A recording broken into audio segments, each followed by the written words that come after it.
हरिओम तत्सत। भक्त एक बार हो सकता है कि भगवान को बिसर जाए, परंतु भगवान ने एक बार भक्त का हाथ थाम लिया तो चाहे वो कितनी ही बड़ी अभद्रता ही क्यों ना कर दे, वे उसका साथ नहीं छोड़ते। ऐसा ही कुछ एक बार हुआ उड़िया बाबा के जीवन में, जब उन्होंने शिवलिंग का अपमान किया, परंतु नाराज होने के बजाय शंकर जी ने भगवान श्री नारायण को उनकी बेचैनी दूर करने भेजा और भूखे होने पर स्वयं नारायण ने उन्हें भोजन कराया। स्वागत है आपका आस्तिक स्पिरिचुअल सीक्रेट्स में। हर मंगलवार, गुरुवार, शनिवार और रविवार को हमारे वीडियोस पाने के लिए चैनल को अभी सब्सक्राइब करें और बेल आइकन दबाकर ऑल वाला नोटिफिकेशन चुनें। भक्तों, सत्य घटना की श्रृंखला में आज हम लेकर आए हैं पूज्य पाद श्री उड़िया बाबा की सत्य घटना, जो कि एक अद्वितीय महापुरुष थे। उनका नाम था तो पूर्णानंद जी, लेकिन ये प्रसिद्ध हुए उड़िया बाबा के नाम से। उनके बचपन का नाम आर्तत्राण मिश्र था, जो कि भगवान विष्णु का ही एक नाम है। उनके पूर्वज कई पीढ़ियों से जगन्नाथपुरी के राज परिवार के आचार्य रहे थे। राजगुरु होने के कारण उनके वंश का पूरे प्रांत में बड़ा सम्मान था। उनके पास आसपास के 50-60 गांवों की धार्मिक व्यवस्था देखने का अधिकार था। वैसे तो उनके पूर्वज 7-8 पीढ़ी से माँ काली के उपासक थे। माँ काली ने साक्षात दर्शन देकर स्वयं को उनके कुल में रहने का वरदान दिया था, परंतु एक बार उड़िया बाबा के परदादा माँ काली के मंत्र का जप करते करते अचानक कृष्ण जी के मंत्र का जप करने लगे। उसी समय माँ काली ने उनके मुंह पर ऐसा थप्पड़ मारा कि उनका मुंह जीवन भर टेढ़ा ही रहा। भक्तों, उड़िया बाबा का पूरा जीवन ही चमत्कारों और आश्चर्यजनक घटनाओं से भरा है, लेकिन हम आपको जो 2 घटनाएं बताने जा रहे हैं वो है सन 1907 के आसपास की, जब 32 वर्ष की आयु में उन्होंने जगन्नाथपुरी के जगतगुरु और गोवर्धन पीठ के शंकराचार्य श्री श्री मधुसूदन तीर्थ जी से सन्यास की दीक्षा ली और उन्हें एक नया नाम मिला, स्वामी पूर्णानंद तीर्थ जी महाराज। उन्हें एक दांडी और कमंडल मिला। दीक्षा के कुछ दिनों के बाद वे अपने गुरु से आज्ञा लेकर काशी की ओर निकल पड़े। रास्ते में उन्होंने समुद्र में दांडी और कमंडल फेंक दिया। काशी पहुंचकर उनकी हालत अजीब सी हो गई।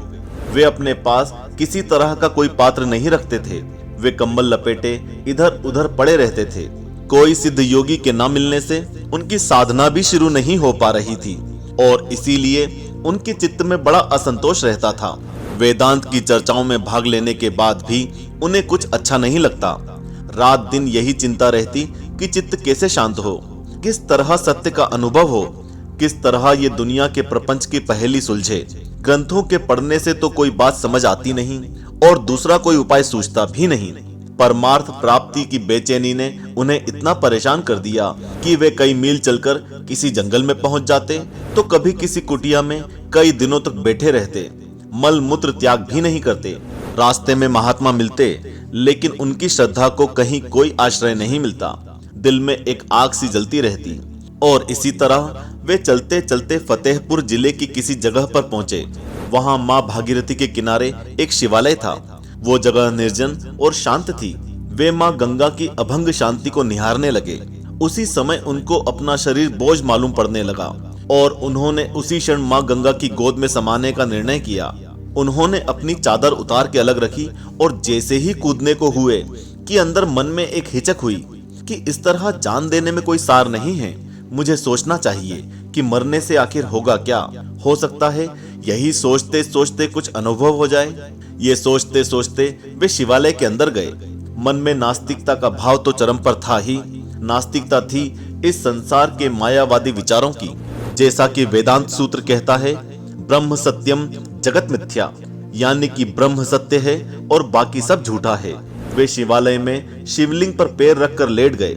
लेटे लेटे सोचने लगे कि मैं क्या करूं, कहां जाऊं, और लेटे लेटे उन्हें कुछ झपकी सी लगी और फिर नींद आ गई। हमारे भोलेनाथ भी बड़े भोले भाले हैं, तिरस्कार के बदले भी पुरस्कार देते हैं। तभी वहां 2 परमहंस पधारे, नर और नारायण। शरीर से हृष्ट पुष्ट, दिव्य तेजवान, लाल रंग के वस्त्र पहने हुए, कंठ में रुद्राक्ष की माला, पूरे बदन पर पवित्र भस्म लगी हुई और हाथ में कमंडल लिए हुए। अचानक उड़िया बाबा की नींद टूटी और वे उन्हें देखकर खड़े हो गए।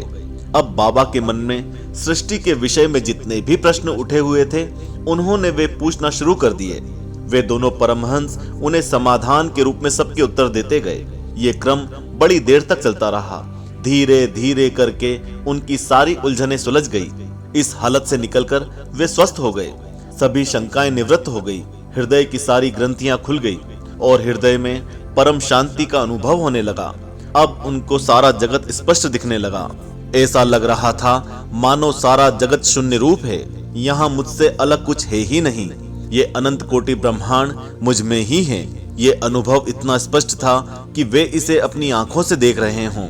इससे उनके चित्त को पूर्ण शांति का एहसास हुआ। उनकी सारी दीनता और बेचैनी दूर हो गई और वे वास्तव में पूर्णानंद स्वरूप ही हो गए। बोलो देवाधिदेव महादेव की जय। अब उड़िया बाबा अधिकतर ध्यान की अवस्था में स्थित रहने लगे कि वे ध्यान से ऐसी गंभीर स्थिति प्राप्त कर लेंगे कि उनके प्राण निशेष हो जाएं। उसी को सिद्ध करने के लिए वे सिद्धासन का अभ्यास करने लगे। वे कई महीने एक ही स्थान पर अभ्यास करते और फिर गंगा के किनारे चलते चलते आगे बढ़ते जाते थे। उनका अभ्यास चलता रहा और अनेकों चमत्कारिक घटनाएं भी घटी, लेकिन वे साक्षी भाव से स्थित रहे और उनकी शांति और स्थिरता में बढ़ोतरी होती रही। रास्ते में संत महात्माओं से सत्संग होता रहा। उनके ध्यान, निष्ठा, वैराग्य और सरलता सबका मन मोह लेती थी। गंगा का किनारा ही उनका तय किया हुआ रास्ता था। धीरे धीरे वे कानपुर, बिठुर और बरुआ घाट होते हुए फर्रुखाबाद के आसपास पहुंचे। एक दिन रामघाट और कासगंज के बीच में दिन भर उन्हें कोई भिक्षा नहीं मिली और यात्रा के कारण उन्हें बड़ी भूख लग रही थी। रात होते होते उन्हें और जोरों से भूख लगने लगी। आसपास कोई गांव भी नहीं था। भक्तों, यहाँ भगवान ने अपने अनन्य भक्त की इच्छा पूरी कर दी। चांदनी रात थी, तभी दो बालकों ने आकर पूछा, बाबा रोटी खाओगे? बाबा बोले, हाँ खाऊंगा। तुम्हारा घर कहाँ है? तुम किसके बालक हो? बालक बोले, हम तो यहाँ खेलने चले आए हैं। हमारा घर यहाँ पास ही में है। हम माहेश्वरी बनिए हैं। और उन्होंने अपने पिता का नाम बताया। बालक बड़े ही सुंदर थे। बाबा उनको देखकर आकर्षित हो गए थे। वे थोड़ी ही देर में 2 मोटी मोटी रोटी और केले का साग ले आए। बाबा केवल ब्राह्मणों से ही भिक्षा लेते थे, लेकिन ना जाने उन बालकों में क्या मोहनी शक्ति थी कि बाबा ने बिना किसी आपत्ति के वे रोटियां ग्रहण कर ली। वे बालक कुछ देर तक इधर उधर घूमते हुए चले गए, लेकिन बाबा का मन उनकी छवि में ही उलझ गया। जब वे सुबह ब्रह्म मुहूर्त में उठे तो वे बालक उन्हें वहीं दिखाई दिए। उन बालकों ने उन्हें मट्ठा लाकर पीने को दिया। बाबा ने ये पता लगाना चाहा कि ये बच्चे कहाँ रहते हैं। दिन निकलने पर बाबा कुछ मील दूर उन बालकों के बताए गांव में गए और उस वेश्य के घर पहुंचे। वो वेश्य बोला कि बाबा, हमारे तो कोई संतान नहीं है। हम तो कृष्ण और बलराम की पूजा करते हैं। क्या पता वे ही आए हों आपके पास।